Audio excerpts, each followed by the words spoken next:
本频道承诺谢绝付费，抵制充电，无 PDD 无拼接，可放心观看。末日倒计时5小时，我对美女人妻说：“肚子饿了，记得过来找我。”呸！臭送外卖的，为了口吃的就去找你，你把我当成什么了？妓女、婊子、死送外卖的，你给我说清楚！她和她老公自诩是社会精英，平时就骂我是臭送外卖的。5小时后末日来临，老子拥有每日签到系统，要是没有什么，看我到时候怎么收拾你！死送外卖的，你刚才那话什么意思？我知道你在家，滚出来啊！没完没了，这是社会上怎么有你这种该死的渣子？再不滚出来道歉，我让你没脸在小区里面住下去！他大门开了，但不是朱小宝开门，而是自己家门开了。怎么了，小月？你怎么在敲朱小宝家的门？老公，这个死送外卖的竟然调戏我！哼，马德，这小子找死是吧？小月，你放心，我一定让他……话还没说完，朱小宝开门了，王胜撞上了朱小宝冰冷带着怒意的眼神，当场怒火下去了大半。臭屌丝，我今天跟你没完！朱小宝缓缓露出冷笑，一言不发，往前踏了一步，感受到雄浑粗壮的男人气息。沈婉月被吓得情不自禁，后退一步，急忙求助地看向自己丈夫。王胜眼珠子转了转，忽然露出了笑容。朱小宝工作一天肯定累了吧？那个啥，早点休息。说完就急忙拽着一脸懵逼的妻子回屋关。切，怂逼！老公，你跑什么？你难道怕了？老婆，你错了，我并不是害怕，咱们是社会精英，他是底层垃圾，他肯定会眼红我们。你要始终记得一个幸福者退让原则，咱们是幸福者，遇到这种渣子，能退还是退一步为好。真的？那是当然。幸好朱小宝不是什么地痞流氓，否则自己可打不过。很快，整座城市被剧毒暴雪覆盖，朱小宝却吃着火锅，唱着歌，而邻居们却为半瓶水大打出手。朱小宝准备去看美女人妻的效果。看来为了活命，沈婉月已经把自己的嫁妆都拿出来了。这些垃圾，末日里傻子才会要。他说要是肚子饿了，记得过来找他。难道朱小宝早就知道会下毒血？帅哥，你有没有面包方便面之类的？我这些名牌包包都是花好几万买的，能不能换点吃的？朱小宝回神，肆无忌惮打量着林雪的俏脸。你这些东西没用，能不能来点实际的？一个人独居，没有男人可以依靠，在这种残酷的时间段，唯一有价值的也就自己的身体了，但不能这么容易把自己交出去。帅哥，这个不行，但我有这个。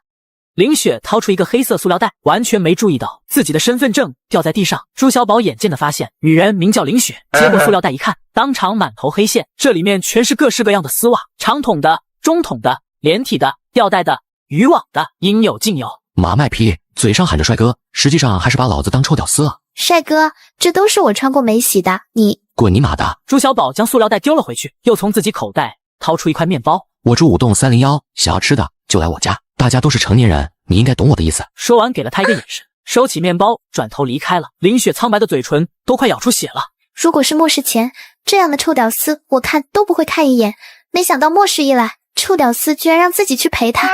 突然3个混混持刀冲进地下车库，无差别砍杀抢粮。王胜为逃命，抛下新婚妻子沈婉月。这可是自己的猎物，不能这么死了。跟我走。很快地上横七竖八躺着尸体，秩序彻底崩塌。一个小弟捡到林雪身份证，露出淫笑。朱小宝在带走沈婉月后，回到5栋3楼。王胜，你给我开门！你个胆小鬼，你居然有脸丢下你老婆一个人跑回家了！你给我开门的！躲在屋里瑟瑟发抖的王胜颤颤巍巍的通过猫眼看出去，瞧见只有朱小宝和妻子2个人，才终于壮起胆子开门。小月，你没事啊？快进来吧！沈婉月甩开丈夫的胳膊，指着他骂道：“王胜，你还是不是男人啊？我真是瞎了眼才嫁给你。”朱小宝在一旁喝着冰可乐看戏，把2人气得半死。我还年轻，我不想跟着你饿死啊！这小子气色好好啊，面色红润，没有一点挨过饿的样子。朱小宝，你家有吃的吗？有啊，而且还很多呢。这下连沈婉月也停止哭泣，眼睛亮了起来。太好了，朱小宝，能不能分我们点吃的？那自然是不行的呀。你……朱小宝满足的打嗝了响嗝。冬天喝冰可乐也是很爽的嘛。王胜2口子眼珠子都要瞪出来了，流口水了。俗话说，远亲不如近邻嘛。只要你愿意分我们一点，等灾难过去了，我安排你进我公司怎么样？1个月给你6000不8000的工资。傻！眼见手中的阔乐才喝了一口，又冻成冰块了。朱小宝无奈又从口袋掏出来一罐继续喝。王胜2口子眼睛已经绿了，更加坚信朱小宝的物资很多。朱小宝，你看这样行不行？我们愿意花钱买一瓶水100，只要是能吃的，我们都花10倍的价格买，行不行？你也是个傻。王胜2口子敢怒不敢言。那要怎么样你才愿意分我们一点吃的？朱小宝眯起眼睛，微微一笑，看向了沈婉月。这样吧，我家里这几天乱七八糟的，缺个女人帮我收拾一下。我可以雇佣嫂子做我的女仆，每天早上8点到晚上8点来我家上班，专门伺候我的饮食起居。薪资嘛，我给嫂子管1日3餐，并且允许嫂子每天带1块面包和1瓶矿泉水回家，如何？朱小宝，你也太过分了！我凭什么给你收拾屋子？你也太瞧不起人了吧！大家都是成年人，那点弯弯道道根本不用明说。如果和朱小宝孤男寡女共处一室，自己还不得被吃干抹净啊！1日3餐恐怕就变成了2件事情。朱小宝，这事肯定是不行的。你看这样行不？我跟你嫂子一起帮你收拾屋子，绝对帮你收拾得干干净净。我家里不欢迎男人，如果你们不乐意就算了。说完就关上房门。反正老子有吃的有喝的还不冷，有的是时间慢慢玩。到了晚上，朱小宝决定煮个火锅吃，牛肚、羊肉、虾滑、黄喉等等，应有尽有。突然，沈婉月鼻子微嗅，奇怪，我怎么闻到了火锅的香味？是幻觉吗？真是火锅的味道。两人面面相觑，本来就饿得前胸贴后背了，这下子受火锅味刺激，更饿了。老婆，要不你就去给朱小宝打工吧。哼！你白天抛弃我，自己逃命，现在又让我去陪睡那个臭送外卖的。末日极寒，两人一忍饥挨冻5天，他连生气都没了力气。嗨，你别激动，小月，你就只是帮他收拾屋子就行。如果那个臭送外卖的敢对你不利，你大声呼救，我听到了一定会冲进去救你的。哼！活了20多年，还是第一次感受到人饿到极致，活下去的唯一希望就是依靠妻子给自己挣来1块面包。所谓默哀大于心死，沈婉月没了，大吵大闹。如果老公有能力，完全可以去抢劫那个臭送外卖的，何至于2口子都这饿肚子？所以你能把自己老婆也让出去？不是的，你怎么就听不进去呢？我的意思是……好，我去陪朱小宝。沈婉月说完就向门外走去，王胜伸手想要拉住妻子，却又停下了。而沈婉月发觉丈夫根本不拦着自己，彻底死心。而此时朱小宝正在吃着火锅，唱着歌。朱小宝，我做你的女仆。就知道你会来。沈婉月和她老公自诩是社会精英，平时就骂我是臭送外卖的。末日极寒，天下毒血，老子拥有每日签到系统，要什么有什么。老子这回必须好好收拾你们。开门后，沈婉月感受到扑面而来的火锅浓香，已经彻底死掉的心慢慢活了过来。也许跟着朱小宝是个不错的选择，起码能活下去。朱小宝看了看沈婉月，丢给王胜1块面包和矿泉水。王胜想都没想，撕开包装袋就狼吞虎咽。多谢多谢，进来吧，嫂子。沈婉月看着客厅里冒着热气的火锅，再也矜持不住，走了进去。小月，你放心吧，有事你就叫。大门关上了。刚一进门，沈婉月就震惊了。好热，突降极寒，我们没有任何准备，冷得要死。可他家为什么这么热得像在赤道？明明停电了呀！嫌热就脱。朱小宝，我2天没吃东西了，能不能让我先吃点东西？忘记自己的身份了吗？叫主人。我可是社会精英阶层，却要叫一个社会的底层渣子主人，可能怎么办？但他肚子不争气了，他老是叫主人。朱小宝点头，拿出一张写满字的 A4 纸丢过去。这上面是女仆守则，记得好好遵守。1. 在主人家不准站着，所有行动必须跪着，如有违规，1天不准吃饭。2. 见到主人回来，必须行事下作礼，如有违规，1天不准吃饭。3. 只有主人一个男性在时，女仆必须穿特制女仆装，如有违规，1天不准吃饭。10. 主人的话就是权威，如果有顶嘴行为，这哪是什么女仆守则，这完全是岛国小电影里面的女奴守则啊！沈婉月当场将 A4 纸撕成粉末，太过分了，没有你这么侮辱人的，我要回去。朱小宝冷冷地看着，掏出了黄金沙鹰，枪口对着他后背。女仆不听话，那就不用留了。可沈婉月刚走到门口，准备开门时，手却顿住了。好不容易体验到了温暖，现在又回到零下40度寒冷，心里和身体满是抗拒。2分半后，沈婉月妥协了，不想再回到那个冰冷的家，不想再面对那个懦弱又虚伪的丈夫，不想再饿肚子了。沈婉月终于说服了自己，那高傲的头颅重重磕了下去。主人，我错了。这一刻，他放下了所有的骄傲，甘心的留在301，只为了能活命，即使做一条狗。既然留下，那就好好遵守守则，念在你是初犯的份上，原谅你一次。朱小宝给了他一套衣服，这是用系统产出的保暖内衣裁剪而成的，既保暖又好看。泪珠滴落在地板上，沈婉月只能认命。王胜忍不住趴在朱小宝的房门口听动静，里面传来了妻子凄厉的叫声。王胜的表情瞬间扭曲了起来，想拍门，可想到日后可能吃不到面包，抬起的手又放下了。朱小宝，别让我找到机会，否则我弄死你！1个小时后，朱小宝在浴室放好了热水，让沈婉月自己去洗澡。这才是人过的日子啊！不愧是舞动的楼花儿，有1个字，很润，完全不是以前那个把自己踹飞的赵宇飞可比。而且从系统获得的实力等级，让自己的身体素质全面变强，真正的全方位变强。沈婉月洗完出来，发现朱小宝已回房睡觉，客厅堆满垃圾，餐桌上剩少量火锅食物，她将蚕食一扫而光，久违的饱腹感驱散不少抵触。随后严格遵守着女仆法则，收拾屋子，完成后蜷缩在沙发边沉沉睡去。朱小宝这里有吃的，又暖和，简直就是人间天堂啊！至于尊严、贞洁什么的，在吃饱面前不值一提，活下去才是最重要的。但朱小宝家的食物根本不知道藏在哪儿，厨房、冰箱都是空的，难道放在卧室了？好在他没去。其实朱小宝已设机关，让黄金沙鹰的枪口对着房门，擅入者必死。到了0点，奖励再次发放。今日签到奖励选项如下：一、核动力发电机无限能源；二、战斗女仆功能开启；三、RPG 火箭弹发射器，配备1000枚火箭弹；四、一双穿上就永远不会臭的袜子。靠，战斗女仆，这是什么玩意儿？选择2，肯定关着呀。哦，你就是说，以后无论怎么玩都不怕了。女仆的实力等级提升的方式，也就是皇子的 Q 技能可以增加女仆经验，经验足够了就能升级。凭什么呀？凭什么女仆就能舒舒服服的躺着升级？老子还得依靠系统随机奖励。女仆的等级上限取决于宿主的等级上限，仅有宿主的一半等级。这还差不多。这一夜，王胜辗转反侧，妻子的叫声宛如梦魇一般，在他脑海里盘旋个不停。早上8点，王胜忍不住敲响了朱小宝的房门。朱小宝，我想问问小月怎么样了？昨天在你这儿待了一夜，是不是该回去了？王胜见到了满脸红润的妻子，心里的醋意和愤怒瞬间就要爆发了，可他还是不敢。瞧我这脑袋都把这事给忘了。昨晚和早上嫂子很给力，把我家收拾得很干净，我很满意。嫂子操了一整晚都累了，你快回去休息吧。沈婉月听到朱小宝话里的深意，脸色的羞红更厉害了，忍不住擦了擦嘴角，有些不敢看丈夫的目光。不了，我还有厨房和卫生间没清洗干净呢，今天就不回去了。老公，外面冷，你赶紧回家吧。这女仆很懂事吗？王胜简直要气炸了，可下一秒，朱小宝已经丢出来一块面包和矿泉水。谢谢，既然没收拾完，那小月就继续忙吧，我就不打扰你们了。这一刻，王胜眼里只有食物和水，关上房门。沈婉月急忙遵守起女仆守则，跪下了。瞧见了吧，你丈夫过来根本不是为了你，只想要吃的。沈婉月头颅低得更厉害，心里有些难受，但却没有想象的那么难受。貌似自己已经慢慢习惯待在朱小宝这里了。臭婊子，才一晚上你就被收拾得服服帖帖了，我看你早就想去朱小宝那了吧？妈的，不行，我得想办法把他的食物全部弄到手才行。想到这里，王胜悄悄出门了。王胜给其他幸存者提议组建联盟收集物资，却引发混乱，众人兽性大发。朱峰等人掌控局面，谋划抢夺资源。女人独居的女主播林雪为求生，这时想起朱小宝之说，住5栋301。他们要来了，快，求求你救救我！救你？你知道你会付出什么吗？女主播缺2手丝袜，给我换泡面。帅哥，这都是我穿过没洗的，长筒的、中筒的、连体的、吊带的、渔网的，应有尽有。滚你妈的！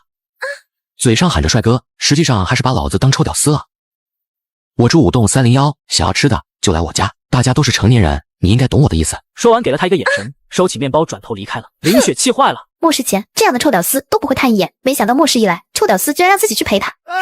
突然交易市场出现了杀人抢劫，女主播赶紧逃回了家。幸好自己平时爱吃零食，靠零食要比其他人坚持得更久。但是现在林雪的末日要来了，20几个男人组成了抢劫大队，正挨家挨户的撬门，遇见男的活活打死，遇见女的就直接被20多个人玩死。很快这帮人开始撬女主播家的门，他这次想起来找朱小宝，2栋楼中间也就间隔了20多米，而透过窗户他能看到朱小宝家的阳台。一定要丢中啊！终于他砸中了玻璃，玻璃没碎，发出了巨大声响。正在教导女仆注意事项的朱小宝察觉到了，快来救我，他们要闯进来了。声音迅速引来了抢劫团伙的注意。老大，声音是从403传出来的，这家还有女人，快撬开他！撬门的声音传来，林雪更怕了。他们要来了，快，求求你救救我！救你？你知道你会付出什么吗？只要你能救我，我做你女朋友。我不需要女朋友。那你想要啥？下一刻，穿着特制女仆装的沈婉月缓缓爬到阳台，乖巧地跪在朱小宝脚边。这一幕算是彻底给林雪看呆了。我靠，玩这么刺激的！我可以救你，代价就跟他一样。快，门被撬开，那完美的容颜和身材，看得所有人都兴奋了。伙兄弟们，咱们赚大了，还真是个极品，哈哈哈哈！要不是末世，我可没机会玩到。卧槽，这是个女主播啊！听着身后传来的各种淫邪笑声，林雪要被吓哭了。你们不要过来！美女，老老实实给我们走吧，放心，我会让他们轻点的。林雪被吓得腿肚子发软。刚才401的那个姐姐叫得那么凄惨，肯定很痛很痛。心里绝望不已的林雪终于大声喊道：我愿意做你的狗，跟着这个男人，也许只有他一个人玩，如果被楼里的这些男人得逞，那就不知道是多少人玩了，会死的。哼，谁是狗了？人家是女仆。你跟谁求救呢？卧槽！哎呦，老子的腰快断了。我才6级的实力就这么厉害了，系统牛逼啊！那可是20多米的距离，真空中飞人了嘿！小子也不看看咱们有多少人，哥儿几个捅死他！随着他一声令下，这些男人纷纷掏出菜刀等工具，准备弄死朱小宝。来得好，正想试试老子现在的破坏力有多强。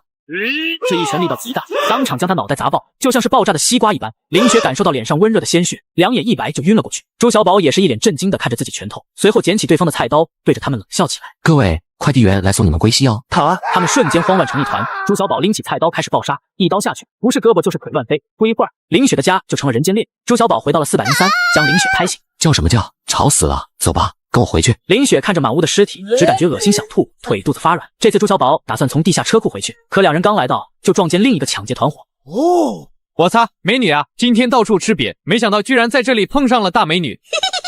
老子们的运气不差呀！说着，三人就围了过来。朱小宝面无表情的拍开，你瞎吗？没看到还有个男人在的。哼，小子，你主动点儿把小妞让给老子，我饶你一命。我赶时间，你非要上来送，那就别怪我了。说完就闪电出脚，连续3道骨折声音传来，全部捂着裤裆跪在地上，疼得冷汗直流。死臭小子，你不讲武德，痛，疼死了，是不是碎掉了？林雪眼睛里已经快要冒小星星了。这个男人果然好厉害。朱小宝转头看向他，突然从口袋掏出黄金沙鹰递给他。你解决掉他们，让我杀个亿万人，或许问题不大。杀3个大活人，这不是为男人吗？快点！想做我的狗，就得有杀人的能力。我不养废狗。黄金沙鹰入手微沉，并且传来冰凉的金属触感。林雪瞬间明白，这不是什么玩具，这是真货。枪口要对着人，食指放在扳机这里，手要稳。梁猛见林雪拿枪指着自己，还以为是玩具枪，忍不住嗤笑。臭！吓唬谁呢？老子可不是吓大的，我记住你了，有本事你弄死老子，不然老子非把你扒光了绑在地下车库，让全小区的男人都能玩你。林雪一怔，心里的害怕瞬间烟消云散，随之而来的就是满腔的愤怒。朱小宝在他耳边低语：“这就是个人渣，开枪吧。”林雪紧咬嘴唇，都快咬出血了，让他杀人还是有些抗拒。哈哈哈，臭！你开枪啊？不敢开是吧？别怕，老子这里也有把枪，待会儿让你好好开。巨大的声响在地下车库里传来回音，小弟吓坏了，屁滚尿流的爬着要逃跑。林雪呆呆的看着眼前的尸体，手掌颤抖不已。这是他给予我反抗的能力，自己必须要尽快掌握，否则自己的下场恐怕就是被玩死。哼！不要杀我，去！林雪的表情已经开始抖，直到把张鹏打成了筛子才罢休。好了，他已经死了。等回过神来后，林雪才慢慢接受了自己杀人的事实，恶心呕吐的感觉再也坚持不住。而朱小宝则是来到了最后一个小弟面前。大哥大爷，我可以给你做狗。男的不配给我当狗，走吧，回家。林雪看着地上的尸体，心里慢慢开始坚定起来，自己一定要坚强的活下去。一进门，林雪就震惊了，餐桌上摆放着各种海鲜大餐和啤酒，屋内干净整洁，最主要的是这里好暖和。什么情况？欢迎主人回家，她好美。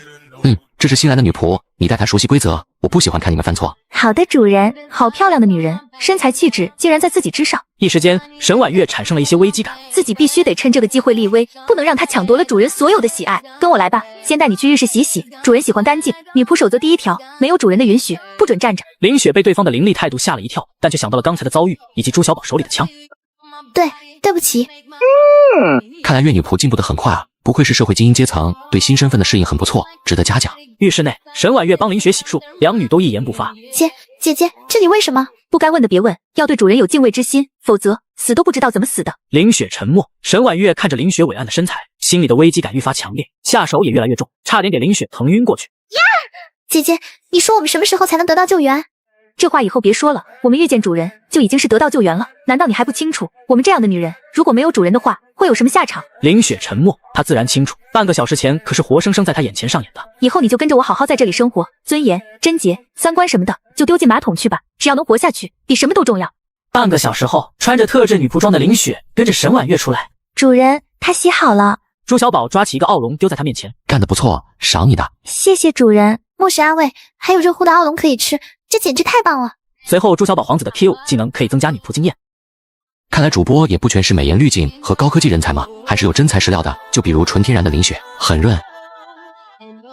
穿好衣服，准备看戏。王胜，给老子开门，别躲在里面不出声，我知道你在家。说，把你老婆藏哪儿？你不说我就敲断你所有的腿。大哥别杀我，我老婆在302，在朱小宝家里。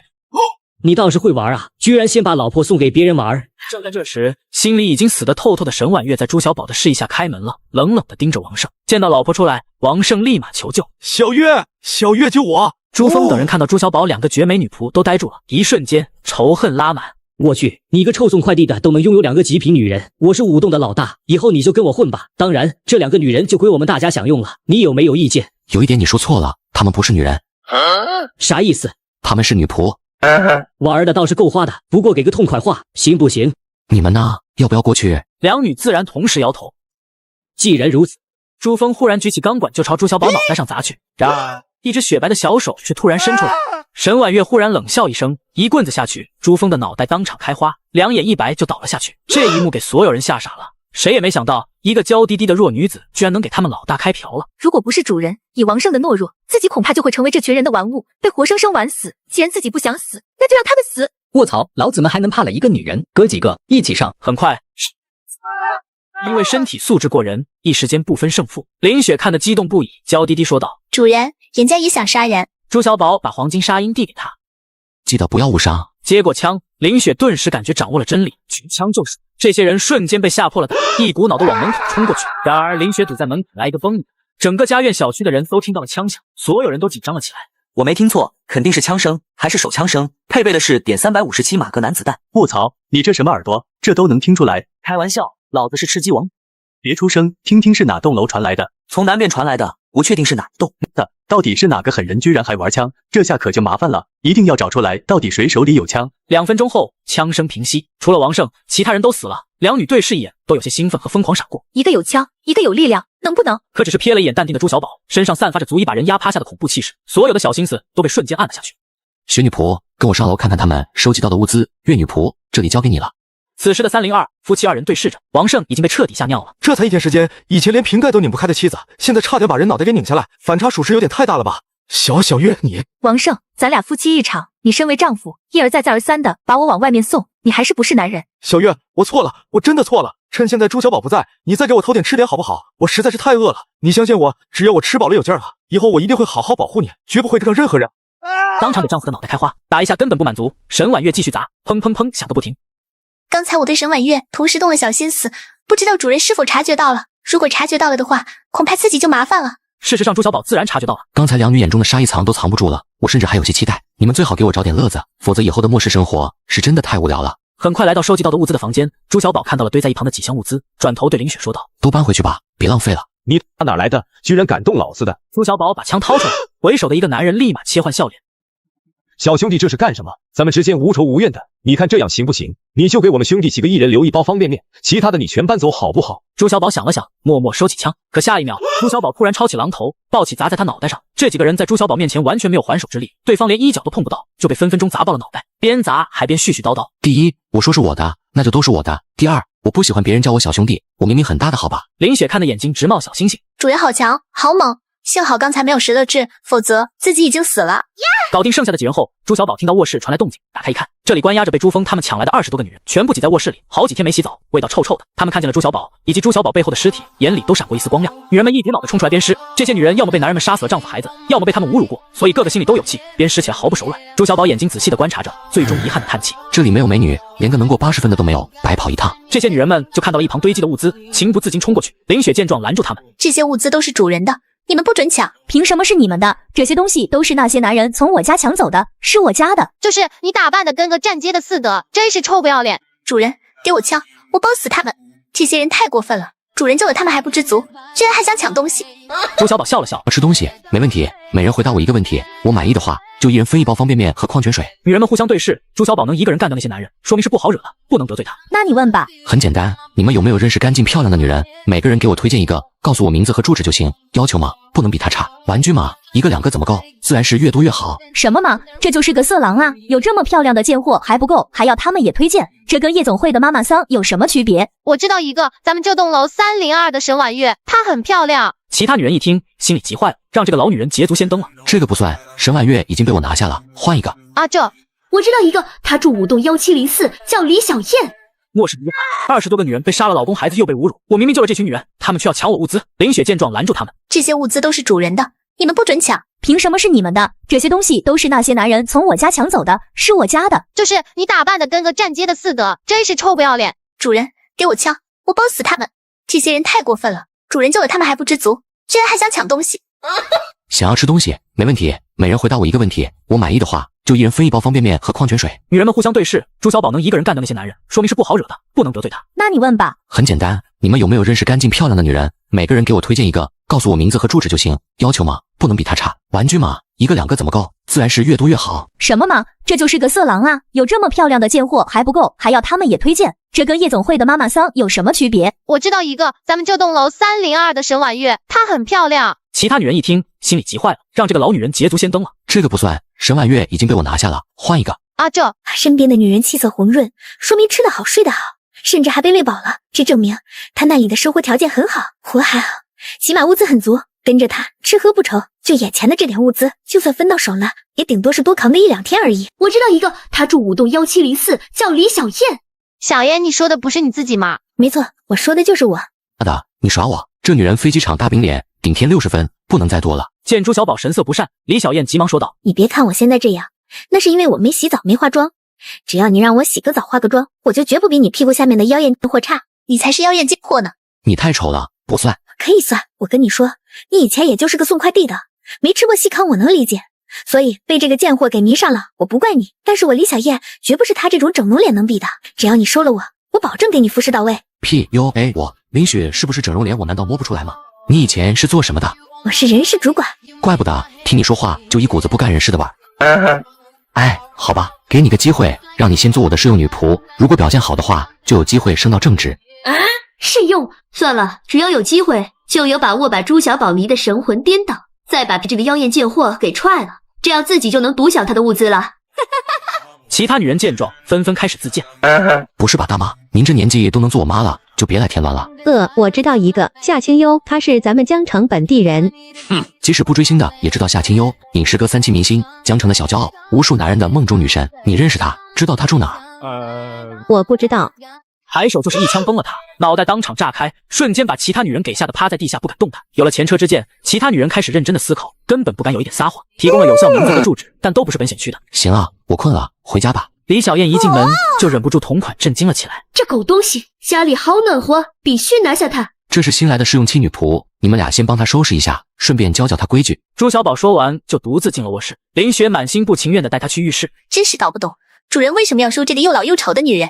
洗完澡，神清气爽的李小燕开始毫不客气地拿起沈婉月的化妆品打扮起来。见到她安然地坐在椅子上化妆，沈婉月皱眉：难道刚才没教过你吗？在家里没有主人的允许，必须跪着。怕什么？他又不在。沈婉月两女互相对视，这新来的女人不光丑，还是个刺头，越来越不懂主人的想法了。1个小时后，换上新衣服，抹上浓妆的李小燕彻底支棱起来了，看沈婉月和林雪的眼神就跟看渣子一样。臭婊子们，就等着被我的美貌秒杀吧！来到卧室门前，李小燕敲了敲门，然后立马跪下。主人，燕女仆等待您的宠幸哦。两女同时扭头想吐，朱小宝开门，刚好对上了李小燕炽热的视线。就这，该说不说，李小燕的化妆确实有点东西，不愧是亚洲邪术。飞机场也不知道是怎么挤出了沟，但是也就仅此而已了。朱小宝看了一眼就没了兴趣。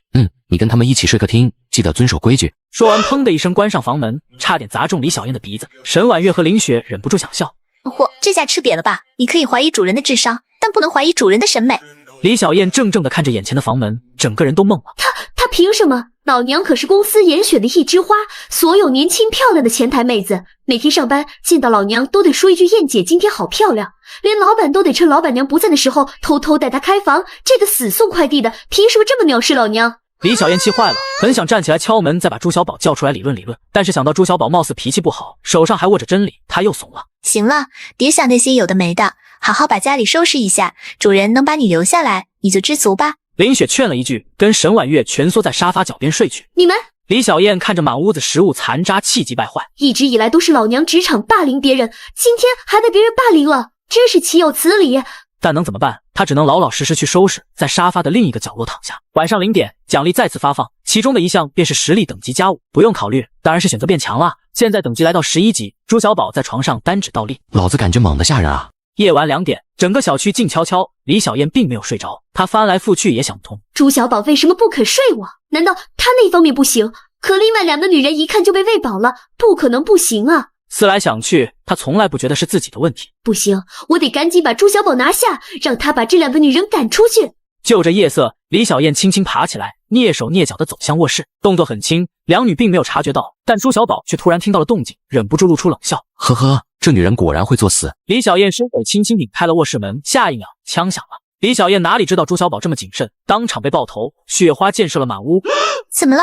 在见到李小燕的尸体后，两女同时怔住了，冒出一身冷汗。没什么，把这个蠢货的尸体丢了吧，明早之前把家里清洗干净。是，主人。两人开始趴在地上清洗，心里一阵后怕，白天就在考虑趁睡着的时候钻进去，没想到主人早就有所防备，幸好自己晚上太累，把这茬给忘了。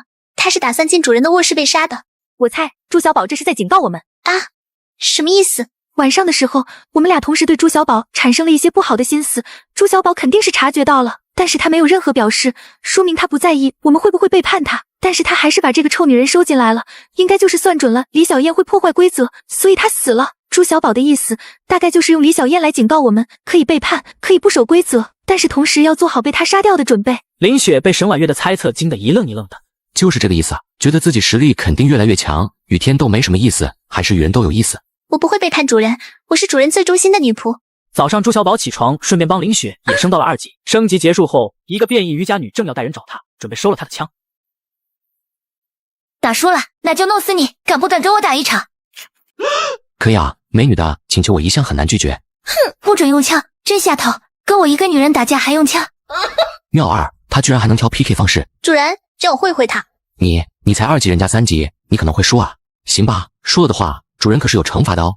放心吧，主人，我不会输。哼，打赢我，你才有面对主人的资格，但是你没机会。哼，恬不知耻。有点意思，再来。这可苦了林雪，她的等级不如对方，而且身上还带着奔驰大 G， 行动受阻，已经快要脱力了。林雪咬着牙硬扛，可终究是抵不过瑜伽老师，立马一个柔骨锁将她死死锁住，动弹不得。你放开我，放开我！行啊，你赢了，拥有面对我的资格。主人，对不起。等回去了再好好惩罚你。我是女人，用武器没毛病吧？随你，那我也用武器没毛病吧？放心，我不用枪。你姓高，名启强。不，我姓朱，可以开始了吗？江主点头。眼前的朱小宝突然消失了，一股无与伦比的惊恐席卷全身。他感觉自己的翘臀被拍了一下，手感不错啊，看来你经常健身。呀，他什么时候来到我背后的？江主依旧抡了个空，11级对3级，差别就是这么大，他连朱小宝的影子都见不到，而且小宝怜香惜玉，举起冻鱼，重重的劈在江主的左臂，咔嚓！不好意思，没控制好力道，你没事吧？狮子。仅剩的右手继续抡钢管，可朱小宝的速度更快，又是咔嚓一声，右手也骨折了。与此同时，冻鱼的尾巴也断掉了。看来这个品种还是不够硬，下次换鲤鱼或者鲢鱼。江竹都疼哭了，2只胳膊都骨折了。主人厉害。其他人看着江竹的惨状，脸都绿了。马德，这男人是超人吗？这还玩个屁啊！朱小宝一屁股坐在江竹太阳穴上，江竹那是又气又羞又疼，2条有力的大长腿剧烈挣扎，却还是没法脱困。该死的男人，你怎么能这么羞辱我？各位，他输了，你们还是得把全部物资全给我搬来，给你们半个小时，没搬来的我就一家一家找上门哦。哦，对了，把你们抢到的女人也都给我带过来长长眼哦。还有，都把你们手上的管制刀具放到我这里保管，我这人没有安全感，你们都拿着武器，我睡不着觉啊。您都有枪了还没安全感？所有人还是乖乖听话，丢下武器，爬起来跑回去搬东西了。主人您太厉害了，主人威武。小烧蹄子，这会儿你想靠卖萌求饶，怕是不现实了。自己回去把自己绑在卫生间，1天不准吃饭，明天再放了你。这是什么惩罚？绑卫生间？别扭了，等带你回家了，再好好给我扭。韦小姐哪里扭啊？韦小姐是想起来呀喂！等物资和女人被带到了这里，朱小宝直接把武器和食物分给女人，让女人们有仇报仇。地下车库瞬间砍杀声一片，而朱小宝则是缓缓笑着，扛着江竹带着沈婉月离开了。你这样让他们去报仇，只会加剧他们的死亡。所以呢？难道要让我主人去替他们主持公道，帮他们报仇？主人愿意给他们一个机会，就已经是天大的恩赐了。与其被折辱致死，至少他们现在反抗过，不是吗？回到家，扑通，朱小宝粗暴地把江竹丢到地板上。岳女仆，你带她去洗洗，顺便教教规矩。好的，主人。呀，刺你轻点，我胳膊都断了。哎，你应该也很厉害吧？为什么不反抗？咱们3个人只要好好毛混一下，一定能弄死他。这是什么衣服？这是人能穿的吗？我江竹今天就算死，就算从楼上跳下去，也绝不可能穿这种衣服。什么？这是什么守则？我死也不会干的。这还有人权吗？检测到女仆江竹身受重伤，是否一键治愈？哦，系统还有这功能呢，倒是省事儿了。不着急治愈，江竹很明显是不服输，让他先断一会儿吧。说吧，你的能力从哪来的？什么意思？你不是已经有了吗？还问我怎么来的？不要给我打谜语，好好说。兴许还能我帮你治疗骨折。那谢谢你啊，马德。不对，本姑娘的胳膊不就是你打断的吗？我是下雪的那天晚上不小心触碰到了雪花，但是没有像其他人那样长脓包，而是发起了高烧。我在家烧了3天，等烧退了之后，就发现身体变强了。这倒是出乎意料，看来这场大雪有极低的概率能让人进化，恐怕出去以后可能遇到更多的超能力者。除了体质变强以外，还有没有其他的变化？我不怕冷啊。还有呢？那你还怕不怕毒血？那我不敢试，我怕试试就试试。我算是发现了，这姑娘脑袋不太好使，有点呆萌呆萌的。果然古人诚不欺我儿，雷大就无脑。如今这3个女人，林雪和江竹属于卧龙凤雏，反观沈婉月，大眼睛里经常有智慧的光芒，比她俩聪明多了，不愧是社会精英阶层。哼，我都回答你的问题了，你快帮我治疗一下。这是你的超能力？沈婉月同样惊讶不已。朱小宝如今展示出的东西越多，他就越敬畏朱小宝。没道理，其他的觉醒者都跟江竹一样菜，甚至还会有些特殊能力，所以系统你能不能懂点事？赶紧给我把等级拉一拉。我告诉你，不要以为你对我那样了，我就会喜欢你，更不可能遵守你的那些色色的女仆守则。我宁愿死也不会给你当狗。你想好了？不用想，我江竹绝对不可能允许男人骑在我头。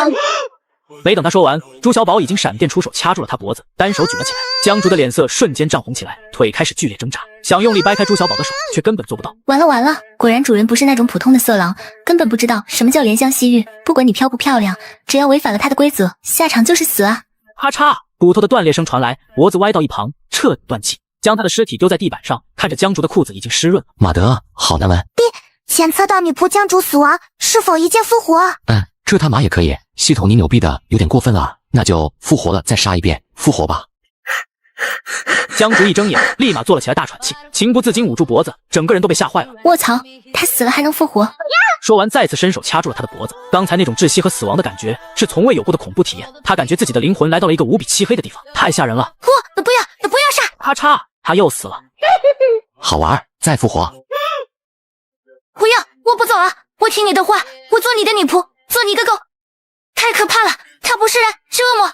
我还是喜欢你刚才桀骜不驯的样子，你恢复一下。不敢了，主人，我以后会乖乖听话，请不要杀我，再也不想体验那种死去的感觉了。好吧，那就给你一次机会，下次。主人放心，一定不会有下次的。自己去洗洗吧。就这样，3号女仆江竹彻底乖巧了下来。突然响起了手机铃声，竟然是他未婚夫的来电。1集不够看，主页置顶还有12集。主人，这是我未婚夫打来的，我能不能接一下？没想到我又成曹贼了，有意思。喂，小竹你怎么样？上午给你发信息也不回，我还以为你出事了呢。你们小区的枪手找到了吗？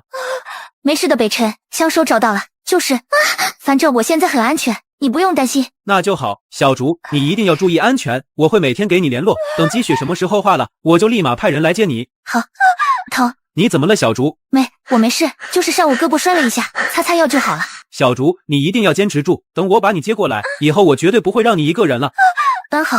电话挂断，朱小宝的动作一顿，面色古怪。你未婚夫居然没碰过你，倒是守身如玉的黑。主人，我跟未婚夫早就有过约定，要等新婚之夜再。真好啊，这年头还有这种好事，纯便宜老子了。那你这未婚夫在哪？主人，你要做什么？你管我做什么？回答我的问题。主人，请您不要伤害他，北辰他是无辜的。我有说要伤害他吗？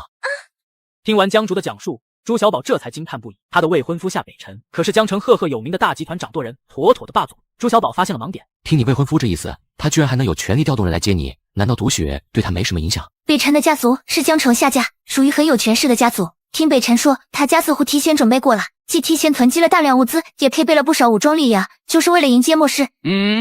除了自己，夏家居然也对末世有所准备。是夏家有手段提前侦测到会下毒血，或者这场毒血是人为的，而夏家就是参与者之一。好，这样才有意思嘛。下次你未婚夫再打电话过来，记得声音大一点。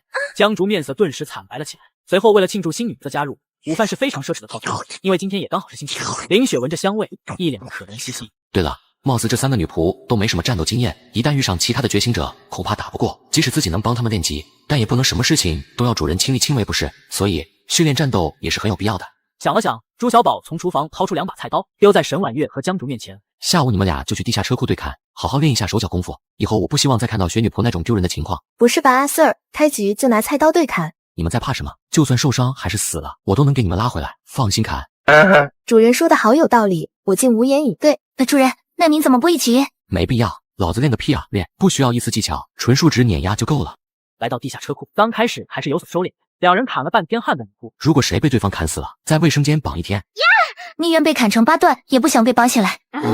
地下车，2米的菜刀滋滋冒青，血肉乱飞，场面吓死人。沈婉月捂住脖子，不甘的倒下。她的等级还是低了一些，但江竹也没好到哪去，肚子上被捅出一个大洞，嗷嗷流血。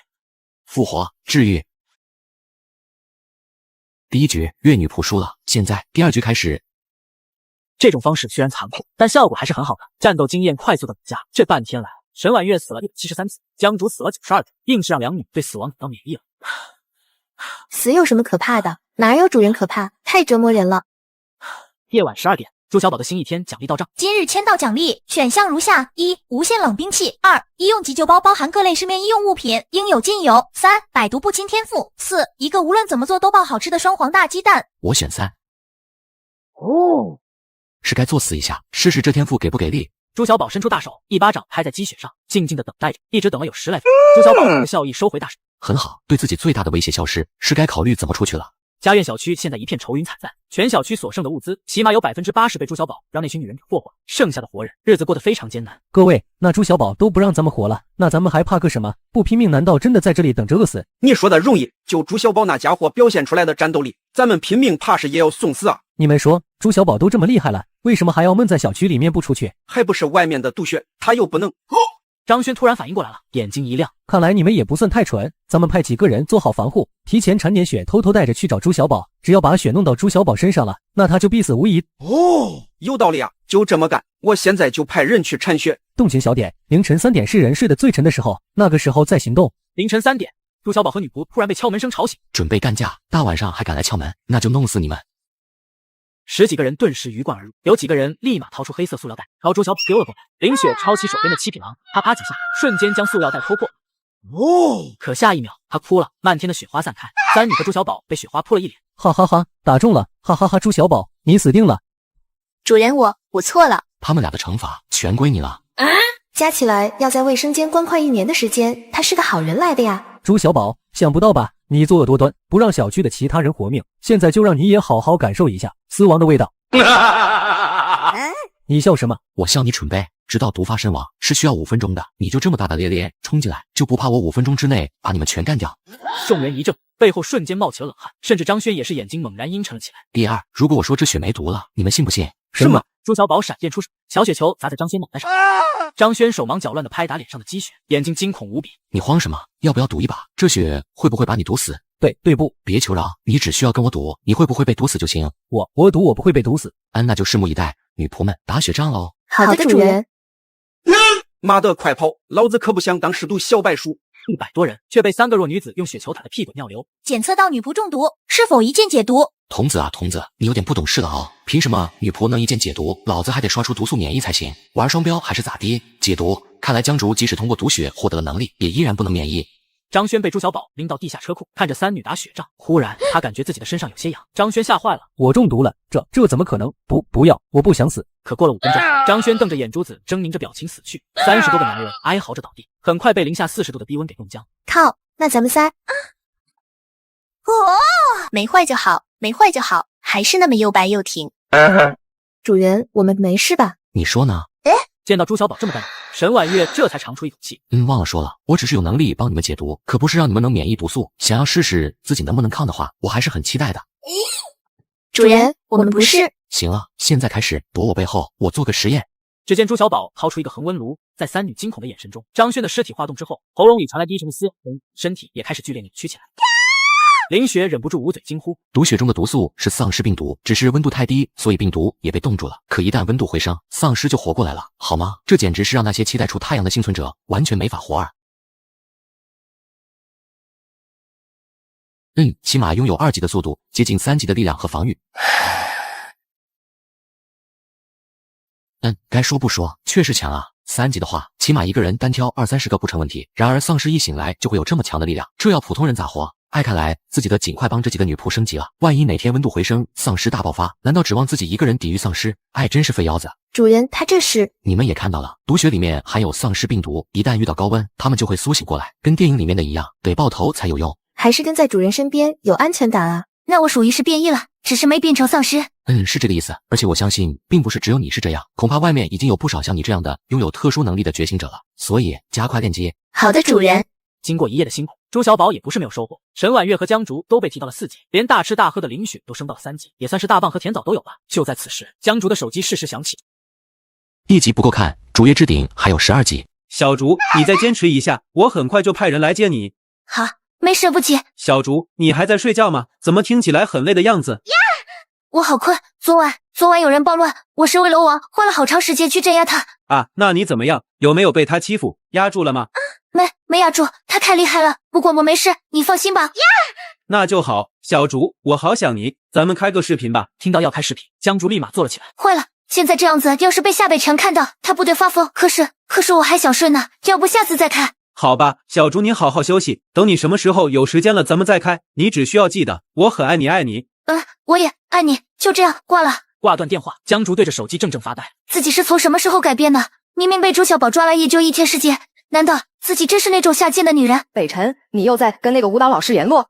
他还没死。姐，小竹她是瑜伽老师，以后她就是你弟妹了。说什么死不死的太难听了吧？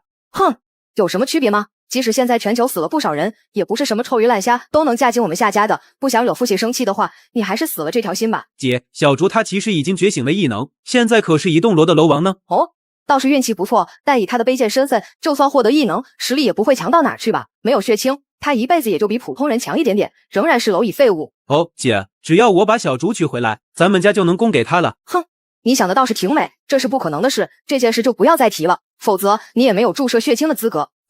夜晚0点，奖励再次刷新。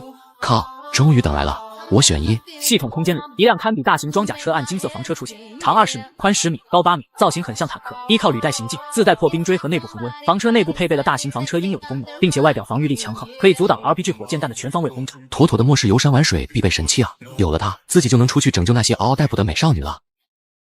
居然是赵宇飞发来的语音信息，坑了我彩礼的前女友，她竟然还没死。喂，朱小宝，你还活着，太好了，太好了！什么事？朱小宝，我好想你，我好想你啊！是吗？我也很想我自己。怎么现在这么冷淡？现在是末世，朱小宝应该是受了点刺激，倒也能理解。朱小宝，我承认我之前给你发分手消息有些太过分了，但经过这些天，我也认清了自己，我是爱你的呀。我现在又饿又冷，快要死了，只想在死前能再见你一面。如果死前最后一眼不能见见我最爱的男人，我死不瞑目。瞧瞧，他居然卖惨卖得如此娴熟，你那是想见我？明明是指望我给你带吃的带喝的呗。你比林雪都还能蹭吃蹭喝啊！你在哪儿？好，你们把自己的东西都收拾收拾，咱们准备出门。太好了，终于可以出去了。我要去商城选衣服，我要零元购。话说，咱们怎么出去？朱小宝带着他们来到地下车库的车辆出入口，大手一挥，末世房车登场。太棒了，太棒了！主人，我想开车。你还会开车？行吧，那就你开。抱歉，我没想到是这种车。那还是我来开吧。咱们先去哪？往江城科技大学方向走。如果沿途碰上商场什么的，可以停下来，你们进去选衣服。房车启动，冲过了车库入口和积雪，强大的破坏力直接扫平了眼前所有的东西。有人为了活命也想上车，开始往房车上停。检测到房车正在被攻击，是否使用反击手段？反击。车子的金属外壳突然冒起蓝光，好不容易跳上去的人瞬间被电履带开过去，只留下家苑小区里绝望嘶吼的粽子。房车内放着动感的音乐，根本听不到他。沈婉月在开车，朱小宝和林雪也在开车。房车终于在半个小时遇见了一家商场，沃尼玛商场也算是个人尽皆知的大商场。走吧，进去挑衣服。朱小宝说完就忽然抬头，看到了商场里面居然还有人在隔着玻璃看他们。商场内黑漆漆一片，他们刚进来就立马有手电筒照了过来。是谁？你们怎么进来的？路过的，家里没衣服穿了，过来挑几件衣服。啥？你当你在旅游吗？靠，这几个妞真漂亮啊，跟仙女儿似的。妈的，他们不冷的吗？朱小宝听到了他们咽口水的声音，也掏出手电筒打开照亮，一下子就惊到了。我操，这么多人！整个商场总共4楼，从镂空地带看上去，起码有接近100号人影在攒动。这些应该是午夜场电影的观众。一出门发现外面下毒雪，于是便躲在商场，估计是依靠商场庞大的物资储备活下来。兄弟，你那车能带多少人？能不能带又跟你们有什么关系？就算能带，难道你们还能找到比这个商场更适合的地方？起码这里的物资足够你们这些人活很长一段时间了。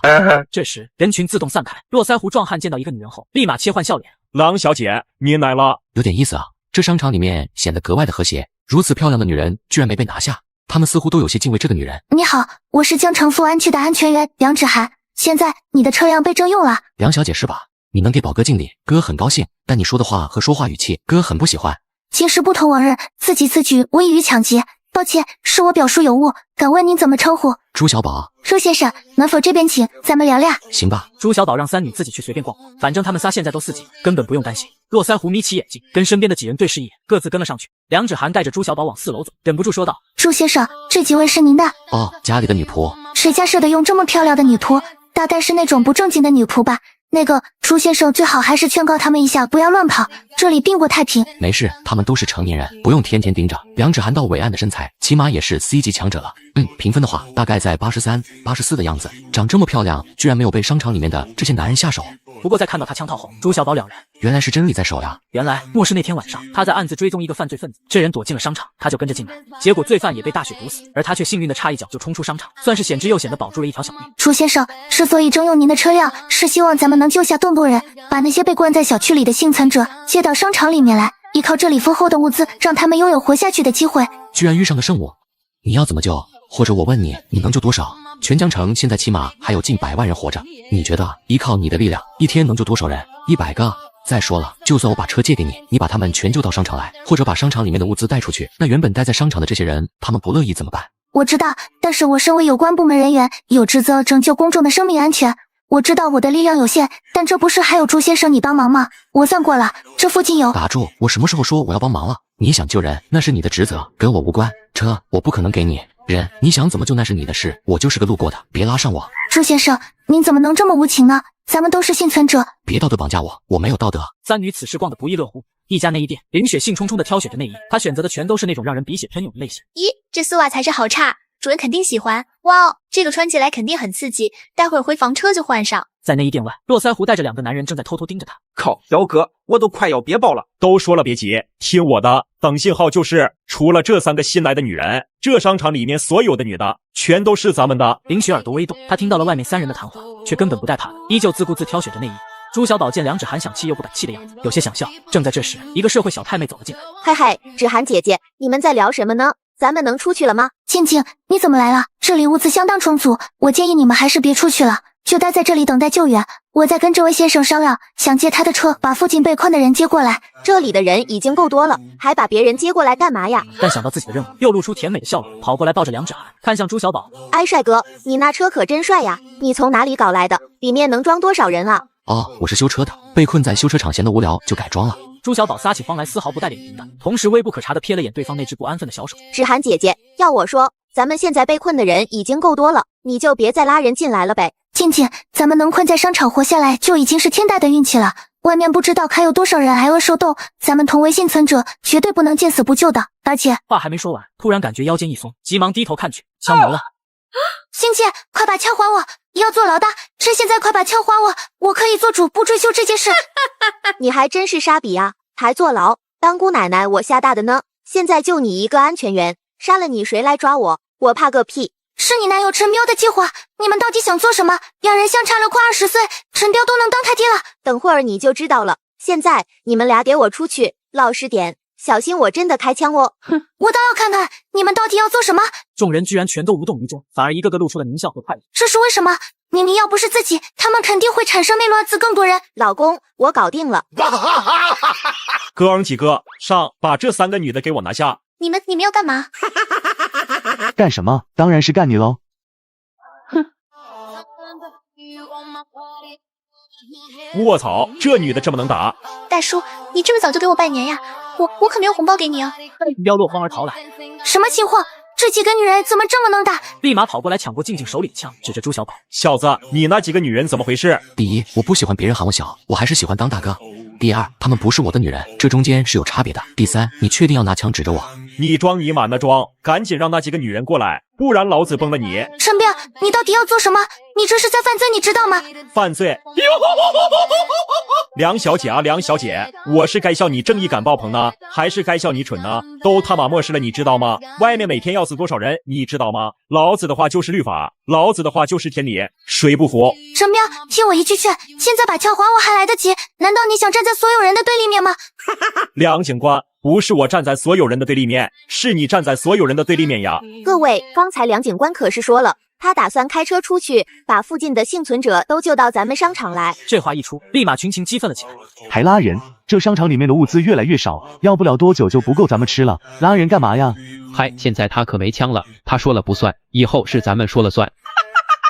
你们格局小了，陈哥，这梁小姐可不比那3个极品美人差啊！以后咱们说了算，那我想玩一下梁小姐不过分吧？哼，估计是依靠潜规则才能转正的吧，一看就不是走正经渠道升上来的。听着众人赤裸的话语，梁子涵气抖了。明明是我亮出身份和真理，这才镇压了混乱的苗头，可没想到换来的却是冷嘲热讽。各位，你们不要一错再错了。梁小姐，不是我们错了，是你错了。听姐姐一句劝，你就别管了。阿彪啊，现在枪在你手里，以后这个商场就是你说了算。但姐姐还是有个建议，你让那小子把车钥匙交出来，姐姐带着几个愿意走的女人离开，不跟你们抢。你看。妈的，傻逼老太婆，知道枪在老子手里，你还敢跟我谈条件？兄弟们，从现在起，屋子是咱们的，这里面的所有女人也是咱们的，除了梁小姐和新来的3个女的留给我，其他的你们随便玩，都他妈给老子乱起来吧！这话一出，所有男人的兽性被彻底释放出来，淫笑声不断，冲向了那群女人。不要啊！求求你放过我吧，我有艾滋。哟，这么巧，我也有啊，没事的，没事的。梁小姐救我呀！陈彪，你几个意思？有了本姑娘你还不乐意？我告诉你，那几个女的你一个都不准碰，没有哦，你怎么可能拿到枪？陈彪不理他，静静更气，拽着男朋友的胳膊开始撒泼。陈彪，你给我记好了，姑奶奶我绝对不准你碰别的女人，否则。妈的，你也给我去死！梁芷涵感觉自己的信仰都动了，末世人是就不完的，他们不会记得你的好，只会嫌弃你约束他们。小子，赶紧把车钥匙给我交出来！哎，我都说了，我不喜欢被人拿枪指着。突然闪电，黄金沙鹰迸射出子弹，在陈彪完全没反应过来的情况下，一枪将其爆头。这突如其来的一幕不仅吓傻了梁芷，也吓傻了其他人。还有枪！女仆们挑完了没？好啦，主人。东西放这儿，准许你们大展拳脚一回。选女仆如果赢了的话，惩罚取消。好的，主人。3个如花似玉的女人拿着大刀，看起来很有视觉冲击感。3女同时飞奔了出去，大刀手指无扈，溅起大片雪花。这哪里是3个弱女子，这简直是3个女杀神！朱小宝，你快阻止他们，不能这样暗杀无辜啊！看来死亡训练还是很有效果的嘛。梁小姐，你还真是既圣母又双标啊！刚才陈彪开枪杀人，你一声不吭；我的女仆杀人，你就不乐意了。朱小宝，这不一样，陈彪杀人是为了立威，他们这纯粹是在滥杀无辜。那些女人们又做错了什么？哦，杀人立威不算杀人，滥杀无辜就算杀人了。你这不是双标是什么？再说了，他们都被人给侮辱了，肯定不想活了。我这是帮他们解脱呀。他们想活着，就算活得很，别去，就算被侮辱了，他们起码也有活下去的希望。你凭什么能轻易决定他们的生死？所以你的意思是，即使是你被侮辱了，为了活命，你也肯咬牙坚持下去？你这是强词夺理，我就算死，也绝不可能受辱。你看，你都说了，连你都宁死不肯受辱，他们肯定也不愿意活了。这只是我个人的意志，不能拿我的意志代替他们。那你又怎么知道他们跟你的意志不同呢？朱小宝，不管你什么理由，我身为安全人，绝不能放任你们这样。你要杀我，想好下场了吗？就算死，我也要阻止你这种过分的行为。不，等会儿你就会发现，我还可以更过分。这人随身带着冬鱼是什么良心？看来呀，咱们的队伍又要壮大了。去哪了？这一击直接砸断了他的脊椎，站都站不起来，手里的枪也跌落得老远，同时手里的冻鱼又断掉了。哎，看来鲤鱼也不行，下次再试试鲢鱼。朱小宝抓起他的秀发，直直地盯着他的双眼。本来我还挺敬佩你的，毕竟你可是末世里面难得还保持着良知的人，所以没打算收你。但可惜啊，你的双标和圣母终究是暴露了你人性深处的丑陋品质，所以我是该收了你，还是杀了你呢？梁芷涵颤抖不已，有愤怒，有恐惧，更多的还是难以置信。这个男人怎么会这么强？难道他和那几个女人一样，都拥有超能力？算了，还是杀了你吧，反正你宁愿死也不想被侮辱。我这人没别的品质，就是挺尊重他人意愿的。说完就伸出大手，掐在了梁芷涵的雪白玉腿上，强烈的窒息感袭来。梁芷涵想要掰开朱小宝大手，可纯无用功。我不要。可朱小宝依然没有要停手的意思。在生命的最后时刻，梁芷涵终于说出了自己的诉求：不想死，我。你刚才说什么？我没听清。那看来是我幻听了，咱们继续。不要杀我，我想活，我不想死。这一刻，她只是个想活命的小女孩，哪是什么安全员？可是你刚才说你宁死不肯受侮辱啊！你要是想活，我可就侮辱你喽。你只要别杀我，做什么都可以。梁芷涵整个人彻底失去了力气，趴在地上痛哭不已。这才乖嘛。随后一把抓起他扛在肩上，扭头出了商场，钻进房车。商场里宛如人间地狱一般，只有3个身影血淋淋的站着。最终结果不如沈婉月杀人数最多，江竹以1个人头差暂排第2，林雪垫底。2个贱人真以为我没有其他办法让主人帮我免去惩罚了吗？你们等着。检测到女仆梁芷涵身受重伤，是否一剑治愈？治愈。梁芷涵断掉的脊椎瞬间女仆4，梁芷涵3为38C1938，系统评分84，当前实力3级女仆套装5。不错，现在女仆大家庭越来越壮大了，以后的生活肯定多姿多彩。前女友赵雨飞来电，喂，朱小宝，你到哪儿了？怎么还不来？看来这女的还是不够饿啊，居然有力气给自己打电话。菲菲，我想办法弄到一辆房车，有很多吃的，你放心，再坚持一下，我很快就到了。老子现在真像个渣男。真的吗？太好了，朱小宝，你果然是我最爱的男人，也只有你愿意不顾艰险来救我了。我被困在学校宿舍，你快点来。好的，菲菲，你等我。挂断电话的时候，已经清洗完毕的三女回到房车，林雪则是小心机满满的穿了一身白丝包臀裙。不愧是才艺区的女主播，仅仅是走了2步就让人竖起大拇指。主人，我这一身好看吗？这一身不错，不管你刚才赢没赢，惩罚都免了。谢谢主人，主人最好了。 604寝室住着赵雨飞、李娟、周诗雨和陈英4人，4大一起便是好闺蜜，还一同考研。只有赵雨飞成功上岸。上岸后，4人采购的零食让他们在末世撑了几天，靠着李娟的手摇充电器，手机有电，可向舔狗求助无果。最终朱小宝愿意前来，给4女带来希望。朱小宝已经在来的路上了，应该很快就到，咱们再等等吧。还是菲菲的前男友靠谱，居然有办法出门，咱们有救了。切，这人明明知道菲菲被困在学校，居然还需要菲菲给他打电话才知道出来救，真下头。 就是菲菲，你可要擦亮眼睛，这种男的可千万不能跟他复合啊！想象救我心。放心吧，我跟他不是一个世界的人了。这次要不是另外几个追我的男生太废物，联系不上，我才不会联系他呢。咱们4个是一辈子的好姐妹，一辈子也不分开的好姐妹。在一个群聊，没有见人赵雨飞，艾小雨、艾特英姐，你们刚才是没注意到赵雨飞那个贱人得意的样子，看着就让人恶心。看到了，不就是个依靠前男友养着的废物罢了。我周诗雨实名瞧不起这种贱人。 我是真的不想再待在寝室了，外面不知道死了多少同学，这里跟太平间似的。我有个想法，想跟你们商量一下。什么想法？好奇加一。现在整栋楼不知道冻死了多少人，跟个太平间似的。我是真不想再住下去了，所以等会朱小宝来了的话，我们要想办法蹭朱小宝的房车离开这里。既然赵雨飞那个贱人不打算跟朱小宝复合，那就让他一个人待在这里吧。贱人不跟朱小宝走的话， 咱们怎么蹭车？是啊，咱们跟朱小宝又不熟，贱人不走，难道还能让咱们拉下脸皮去求朱小宝？我可丢不起那人。我的想法是，咱们寝室里面就属小雨最漂亮啊，贱人的身材和颜值给你提鞋都不配，要不小雨稍微牺牲一下，趁现在还有时间，好好打扮一下。等贱人拒绝了朱小宝之后，你就给朱小宝暗示一下，朱小宝肯定不会拒绝。这不行吧？万一朱小宝缠上我怎么办？他虽然高高的，还有点小帅，但是个穷逼呀！哎呀，小雨，现在是非常时刻。 稍微牺牲一下下而已吗？要实在不行，那就我上。男人都喜欢我这种微胖极品，分分钟把朱小宝拿下。你们怎么不说话了？哎呀，我还是不能接受，我妈不允许我跟那些臭男人有联系。要不英姐上吧，毕竟英姐稍微打扮一下，那也是校花级别的。那我不行的，你可以的，相信你，英姐。我觉得我也行呀。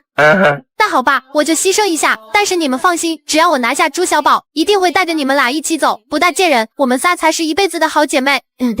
我们3个才是真正的好姐妹。不是，我真觉得我也可以呀。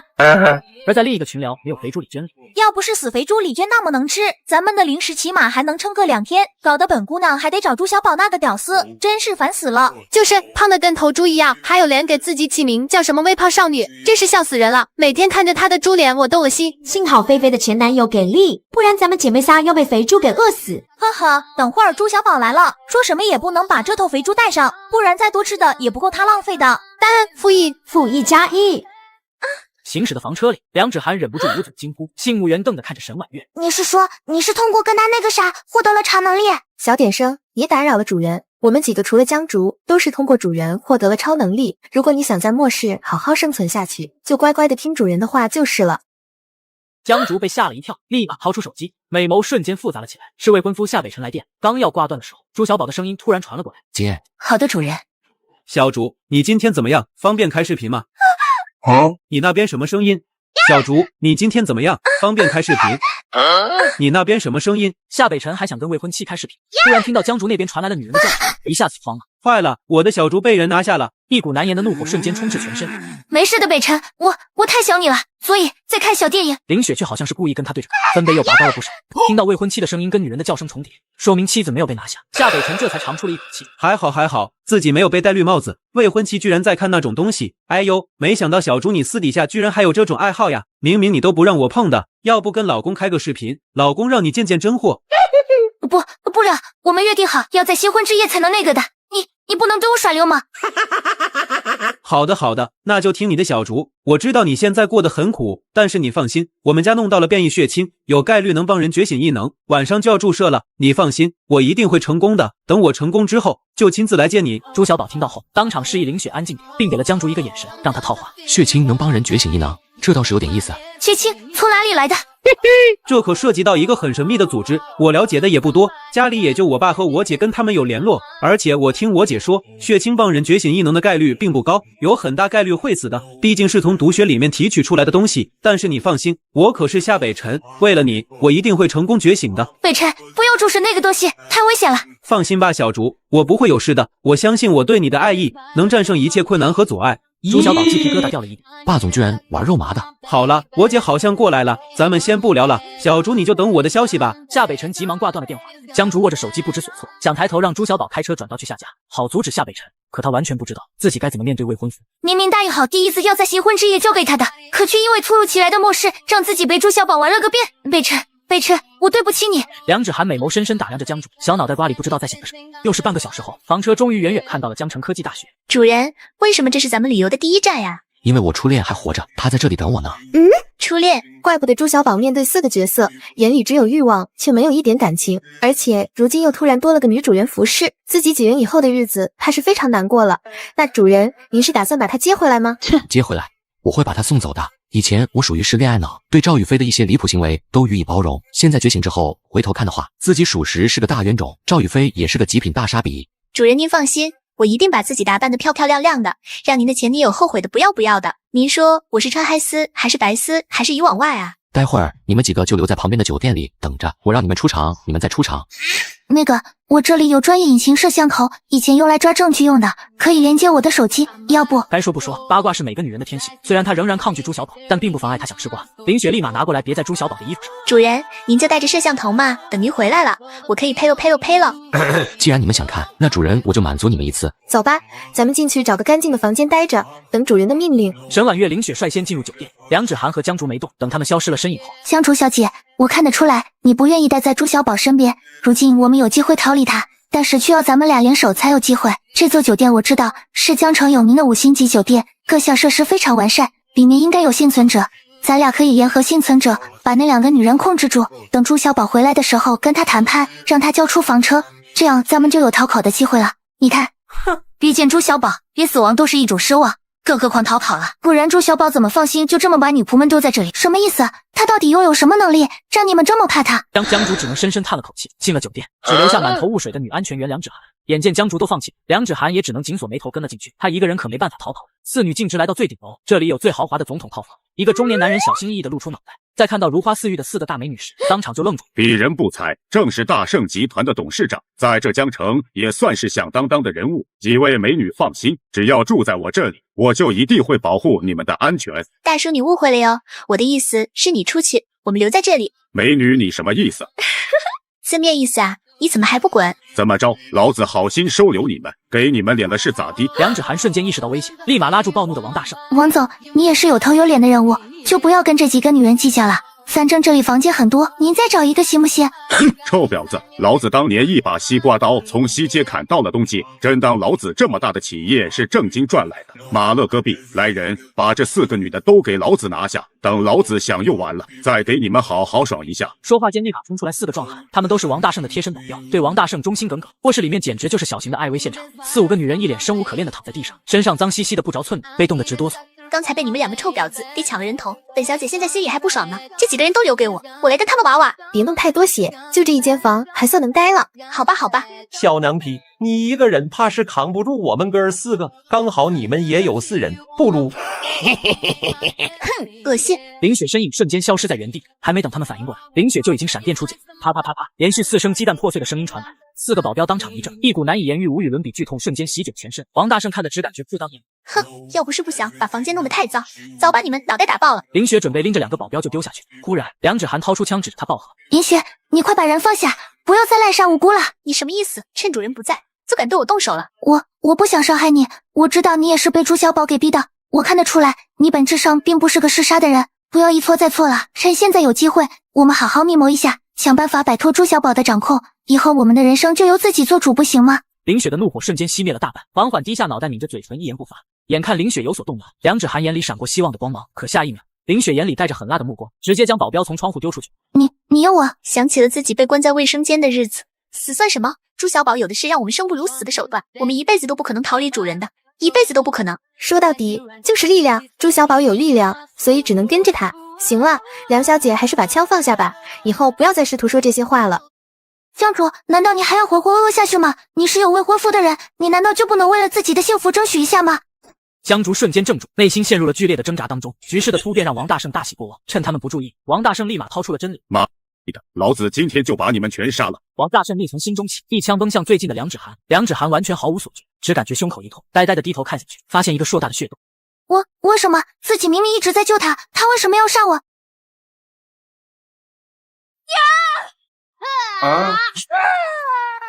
现在你知道了吧？卧室之中没有善恶，只有强弱。我唯一能做的就是乖乖听话，我没有别的办法。自己的好意换来的只有背刺。如果自己能拥有第二次活下去的机会，我梁芷涵从此以后绝不圣母，只做个没有感情的人。还有朱小宝，你拿走了本小姐的第一次，我要是有机会，一定把你千刀万剐。检测到女仆梁芷涵濒临死亡，是否一剑治愈？我操！什么玩意儿？我才走了几分钟，她咋就要死了？跟另外几个女的打起来了？治愈？我这是怎么了？现在你应该明白了，遇上那个恶魔，死亡都是一种奢望。想逃，我们能逃向哪里？难道这就是朱小宝的能力？他不止自身拥有强大的力量，还能随意掌控他人的生死，即使他不在眼前。这不是文赖马着，怪不得这几个女人根本不敢逃。你以前或许是个心地善良的好人，但现在你若是想不被主人惩罚，就老老实实做个坏人。卧室里还有几个女人，你送她们一程吧。梁芷涵呆呆地捡起匕首，走进卧室，各种恶心刺鼻的气味扑面而来，可想而知，他们在这里经历了多么惨无人道的折磨。救我，求求你！这就是末世之下女人的宿命吗？或许跟在朱小宝身边，只用被他一个人折磨，总好过被无数男人折磨。别怕，我现在就帮你。谢。强忍着呕吐的恶心感，梁芷涵同样干掉了其他几个女。至此，这间套房里就只剩下他们4个。快把手机拿出来吧，我们赶着要吃主人的瓜呢。梁芷涵怔了怔，默默地掏出手机，很快就连上了朱小宝身上的纽扣摄像头。看着3女凑在手机前没心没肺的样子，梁芷涵深深叹气，或许自己就应该像他们一样，做个没心没肺的狗。朱小宝从房车下来，肩上扛着一箱方便面，吸引了不少人的视线。帅哥，你是救援队的吗？不是，我只是过来接个人就走，你们该吃吃，该睡睡哈，不用在意我。那你能不能把方便面分给我们？我们已经饿了好几天了。方便面我还有用，不能给你们。都让开，这是我男朋友，你们都给我滚远点！你怎么回事？怎么来的这么慢？害得我肚子都饿了，你知道吗？走，朱小宝，先跟我回宿舍。朱小宝，你怎么回事？怎么来的这么慢？赶紧去烧点水给我煮泡面去！你怎么就只带了方便面啊？那玩意儿早就吃腻了，你就不知道弄点别的吃的，真是烦死了。还是熟悉的味道，以前赵宇飞就是这么对我的，但凡有一丁点不乐意，就是一顿骂。老子以前难道是个抖 M 不成？你还在笑什么呢？赶紧去啊！想吃自己去雪里面捡去，老子给你脸了。你把一整箱方便面都给丢了，发什么疯？朱小宝，你怎么能浪费粮食呢？现在你赶紧给我下去把东西捡上来，不然我家菲菲绝对不可能跟你复合的。李娟猛了，其他几女也猛了。你是什么成分？敢对老子大呼小叫的？妈的，这头猪一个人都能养活一个炼油厂吧？哪来这么多油？印象里朱小宝是舔狗、温顺老实的好人，怎么今天变成了这个样子？大丫这是干什么？小娟，这是人家朱小宝和菲菲之间的事，要不要复合也是人家自己决定的，咱们身为好闺蜜不能插手的。还有朱小宝，你身为男孩子怎么能打人呢？要不你给小娟道个歉，这件事就算了。说着还微不可察的给朱小宝展了叉。瞧瞧我多么善解人意、知书达理，可比那个贱货赵宇飞懂事多啊！切，你也配让我道歉？赵宇飞，本来咱俩怎么说也算是相恋一场，我真心实意的费尽辛苦给你带来物资，你倒好，进了门就翻脸不认人，老子又不是你男朋友了，凭什么看你的厚脸？是啊，他已经不是我男朋友了，凭什么对他予取予求的？但是既然朱小宝肯来，说明对我还是有些余情未了的。既然如此，那就好办了。宝儿，是我错了，你能来救我，就说明你是爱我的，对吗？我刚才就是有些急了，所以对你态度不好，你原谅我好不好？我原不原谅你有什么关系？反正咱俩又不是男女朋友。咱们虽然不是男女朋友，但更不是仇人啊！你就不要垮着脸了好不好？笑一个嘛，宝。朱小宝这才露出灿烂笑容，眼见朱小宝就这么轻易被赵宇飞给拿捏了，另外3女是各种羡慕嫉妒恨，怎么自己就没有这么好使唤的舔狗？李娟捂着胖脸，有些怨毒的盯着朱小宝，小眼睛里的眼珠子乱转，不知道在想什么。宝，这次大雪实在太可怕了，你有房车能到处行动，物资肯定很多吧？是挺多的，我一个人根本吃不完的。真的吗？那太好了，我果然没看错你，在这种情况下还能弄到物资的男人，那可是相当不容易的。朱小宝，你太厉害了！朱小宝，你太棒了！赵宇飞的这3个版本T0室友一直都不待见我，今天怎么转性了？我操！他们该不会是查我身子吧？陈英这个老女人，还有周诗雨这个死绿茶，真会见缝插针。还好，我只是侥幸罢了。那你那房车能带我离开吗？是带我，不是带我们。对，朱小宝，你那房车那么大，肯定能带我们离开的，对吧？贱人周雨霏，既然不打算带我们离开，李娟和周诗雨不语，只是一昧的给朱小宝抛媚。朱小宝看着他们，忽然露出一股莫名的微笑。可以啊，但是很可惜，我的房车总共只有4个座，除了我以外，我只能带3个人走。你们有？只是一句话，寝室内的氛围瞬间冷下来，四女不怀好意的互相看着，空气中有火光迸发。谁留下，结局只能是被饿死冻死，没有任何生还的可能。只能带3的人吗？咱们4个可是一辈子的好闺蜜，谁也不能分开的。朱小宝，你看能不能挤一挤？我们4个人占不了多大空间的。没办法呀，我车子里面全是各种食物物资，能挤出3个空位出来已经不容易了，真的没法再塞下第4个人。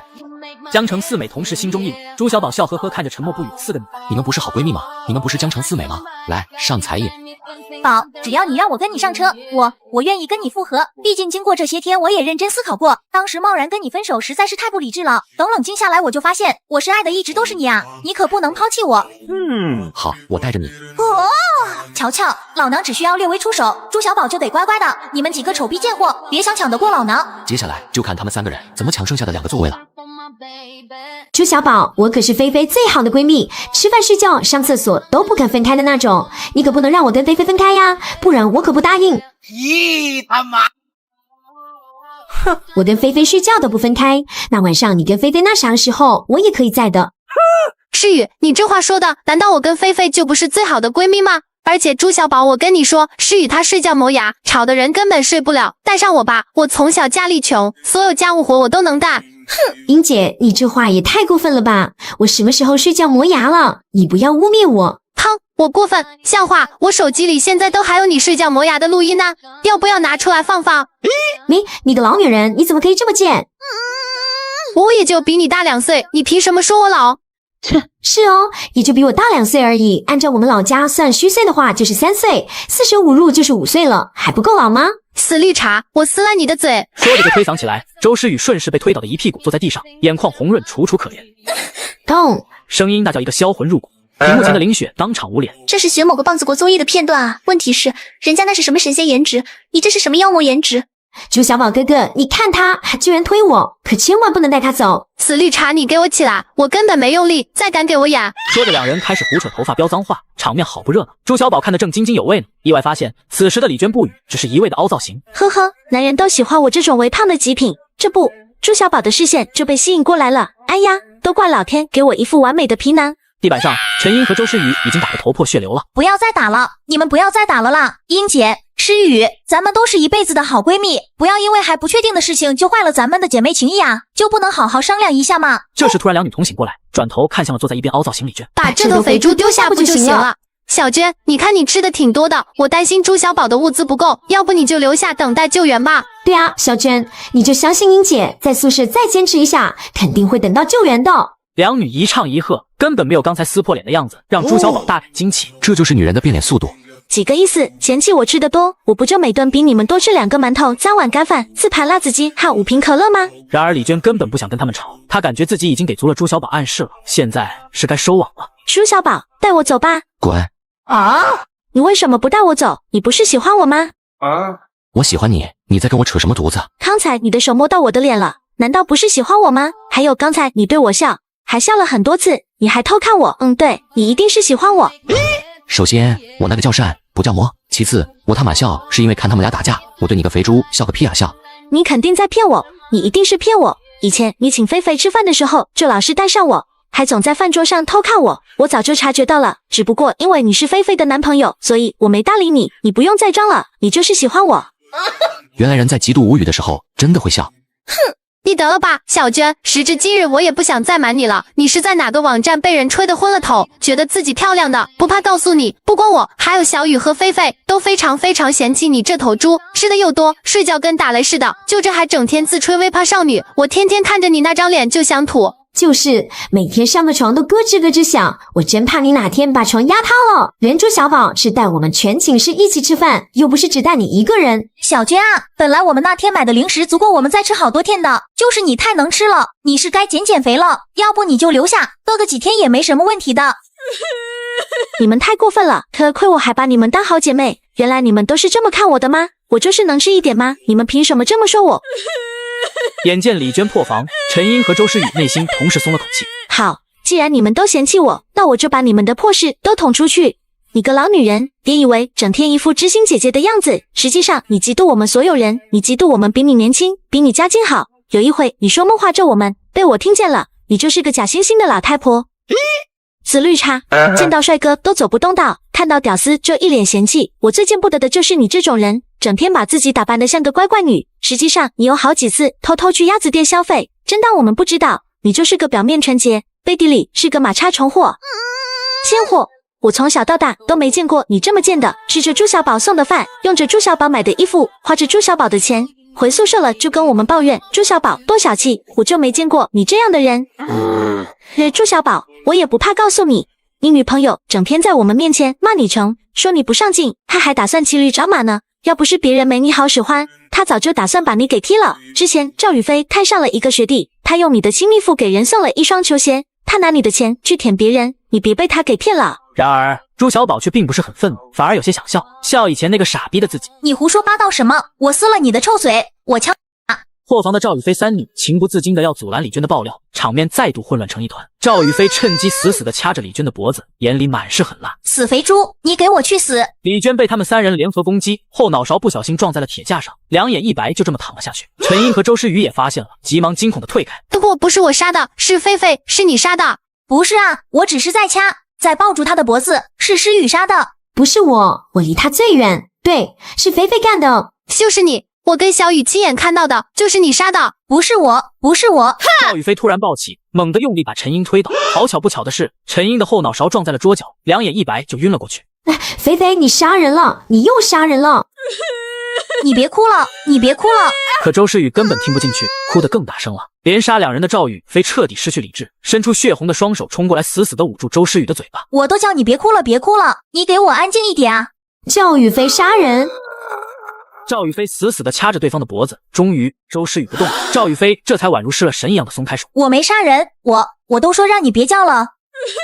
好一出小时代剧情啊，精彩，那是相当精彩啊！背刺、挖墙脚、撕逼、互相猜忌嫁祸、恼羞成怒、杀人等等等等，元素拉满了。朱小宝，都怪你，对，都怪你，都是你害得我杀人的，你才是刽子手，你才是应该枪毙的那个。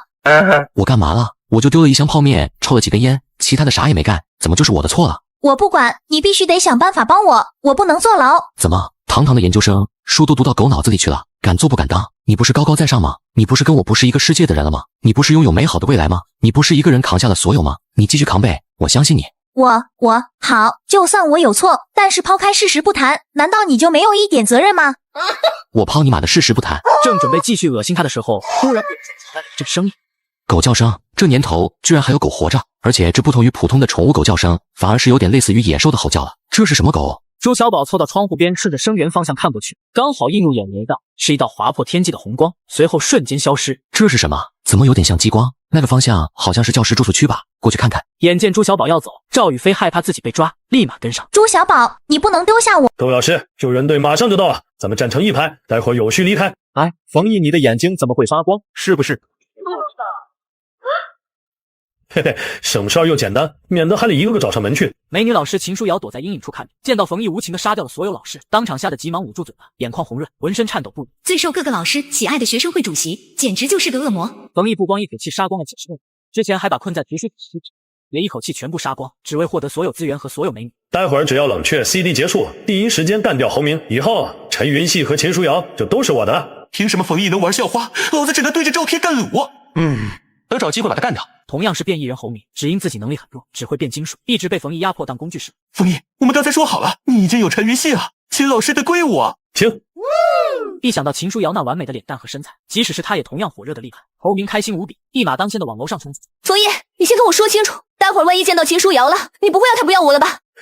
傻瓜，我只要你。小孩子才做选择，要是这对师生花全部臣服在胯下，那等场景，嘿嘿。那行，待会儿你给我把秦书瑶的眼刮花，谁让他抢我名头来着？待会儿再说吧。房间很好找，因为教师公寓每家门口都贴着名字。秦老师，快开门呀，学生们来找你了。房门内的秦书瑶嘴唇都快咬出血，她不敢吭声，抱着小狗诺诺蜷缩在床边。嘿，跟我玩捉迷藏是吧？我去。呀！你不要进来，出去，快滚出去啊！秦老师不用叫了，叫破喉咙也不会有人来救你的。以后你就跟着我，放心，我会好好疼爱你的。不要，谁要跟着你啊？你们都是坏人，是恶魔。恶魔吗？叫我恶魔也可以。待会儿让你见识见识更厉害的恶魔。哦，这还有条狗呢，晚上吃狗肉火锅。侯明不以为意，抬手就是一巴掌，准备将诺诺扇飞。下一秒，恐怖的事情发生了。侯明吓尿，条件是这个收回去，可诺诺的大口已经咬下，噗嗤，侯明的胳膊被当场咬断。这突如其来的一幕不止吓坏了，也吓到了冯毅、陈云熙以及一脸懵逼的秦书瑶。快撤，这是条变异狗。诺诺，秦书瑶心系爱宠的安全，也挣扎着追了上去。楼道里，三人一狗展开了追逐战。冯毅，你压制他呀！这狗速度太快，我射不中它，你先把它牵制住，我就能打中。它都残了，拿什么牵制这大狗？先跑了再说。奔跑中，校花陈云熙一个踉跄跌倒，冯毅就果断放弃救援。再喜欢女朋友，也没自己的小命重要。陈云熙吓哭了，看着狰狞大口的诺诺越来越近。不要吃我！冯毅救我！诺诺，不准咬人！陈云熙被吓得不敢争。秦书瑶见诺诺听话，顿时松了口气。诺诺，回来吧，不要伤害别人。你没事吧，同学？我没事，谢谢秦老师。哎，两位同学，你们不要一错再错了。只要你们不打算伤害我，我可以让诺诺不伤害你们，并且那位同学的胳膊断了，得尽快治疗，不然就麻烦了。好的，老师，之前都是学生的错，您放心，以后我们绝不会伤害您的。冯毅揉着眼睛，像是在擦眼，突然拿开双手，猩红的激光分分，变异狗瞬间被射成两半。诺诺，但是诺诺也临死之前还是用拍给冯毅听到，狂猛的力道当即抓出几道身。冯毅被轰得倒飞出去，在墙壁上撞出裂纹，脑袋一歪就晕了过去，两败俱伤。好机会，现在大白狗死了，冯毅生死不明，这两个大美人都是自己的，不过还得先把冯毅弄死才行。陈云熙站在一旁不知所措，侯明小心地拍了拍对方的脸颊。冯毅，你怎么样？嘿嘿，既然你已经重伤了，那就去死吧。他单手化为金色，直直刺向冯毅，可冯毅却突然狰狞。小姨子老子，哈哈，小姨子老子，没来。这次不顾技能 CD 强行发射激光，让他头晕目眩，本就重伤的身体雪上加霜。太好了，冯毅，你没死啊！现在别人都死了，你快去把秦书瑶的脸刮花。正在为诺诺哭丧的秦书瑶哭声当场停滞，满眼不可置信地看着陈云熙。这么漂亮的女孩子，嘴里怎么能说出这么恶毒的话？宝宝，我伤得太重了，你先帮我找点治疗外伤的药，行不行？行吧，真是烦死了。还有刚才你丢下我不管的事儿，我等会儿找你算账。你们都该死！等这场大雪过去之后，你就等着被抓起来枪毙吧。秦老师，你确定你是海归硕士，不是脑残，还盼着大雪过去？我一个学生都知道，雪不会停，各处早瘫痪。现在弱肉强食，我和侯明从图书馆地道来，已杀100多学生了，你们几个算什么？秦书瑶如今听到冯毅已经杀了这么多人，她感觉自己的世界观都破碎。一看你就是不看小说的，我们老书虫都知道，这种末世阶段，你这种漂亮的女人只有2个下场，要么被一群人玩死，要么跟随一个强大的男人。秦老师，我劝你还是乖乖跟了我吧。你也看到了，我有超能力，只有我才有能力让你安全的活下去。你休想，我就算死也不会跟你这种人渣。冯毅，我看到外面有辆车。有车？哼，肯定是真的救援队到了，你就等着被制裁了吧。哼，就算是救援队又怎么样？老子有超能力，老子是天选之子，老子是学生会主席，谁有本事抓我？请问你们是救援队的吗？哦，又是个极品美女啊，这波来的不亏。不是，冯毅，我把他们骗上来，你杀掉他们，咱们抢了他的车，这样哪儿都能去了。我也是这么想的，没了侯明却有人送来了房车，真是天助我也。帅哥，我男朋友受伤了，你能上来帮我们一下吗？嚯，目标出现了，这美女校花活着呢，这下赚大了。